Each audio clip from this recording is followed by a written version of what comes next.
When struggling journalist Cecily Wong is given the career-making opportunity to follow legendary mountaineer Charles McVeigh, she's absolutely thrilled. She gets to follow him to the summit of Mount Manaslu. But there's one caveat. He won't give her the interview until she's scaled the mountain as part of his climbing party. Cecily is by far the least experienced of the group, but she's intent on proving herself and will stop at nothing to reach the summit. But when disturbing accidents start to happen, Cecily has questions. People are starting to die on the mountain. Trapped on the mountain with a team she barely knows, she must battle more than the elements in an epic fight for survival against one of the world's most dangerous mountains and an unknown assailant who is picking climbers off one by one.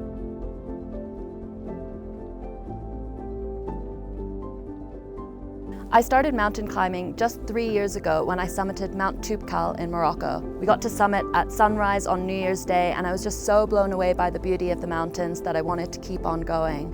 When I was invited by Nims Dai to join him on his Project Possible to climb the 13 of 14 highest peaks, Mount Manaslu, I had to jump at the opportunity. I did a lot of training while preparing to summit Mount Manaslu. It was a lot of hard work, a lot of climbing in Snowdonia, mostly in Wales. And it was also a lot of preparation trying to get all the gear together, especially as a lot of the gear is made for male bodies, not for female mountaineers. So all my boots are made for men, my summit suit was made for men, so it was really tricky to get all the gear together.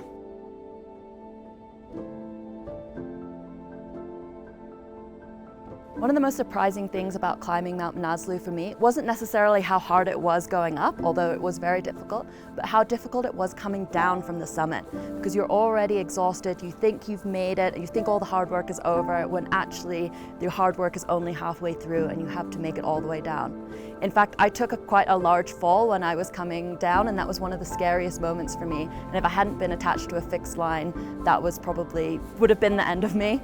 But thankfully I was attached to the fixed line and I was able to self-arrest and stop on the mountain. But the most surprising thing is how difficult it is to come down.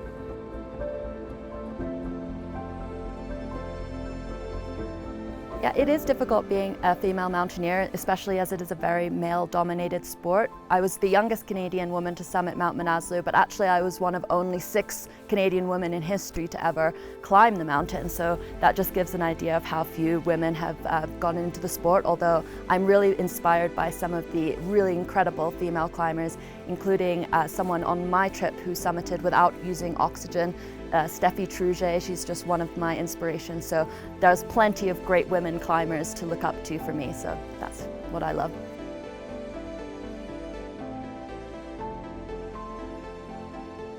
When I started my journey into mountaineering, I always knew that there was going to be a book at the end of my journey, but I didn't know exactly what that book was going to be until I arrived at Mount Manaslu.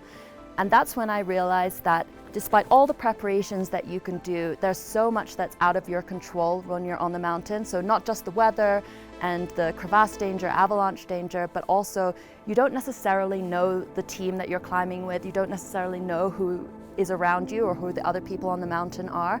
And that's a sort of a danger in itself. So being a writer when I was on the mountain, all I kept thinking about was the different stories that were there, the stories from people who were around me, but also what would happen if one of those people was more of a danger to us than we could have realized. So that's really where I got my inspiration, and I actually did sit down in the death zone to write a couple of sentences, although I was a bit hypoxic at the time, so they didn't quite make the final draft.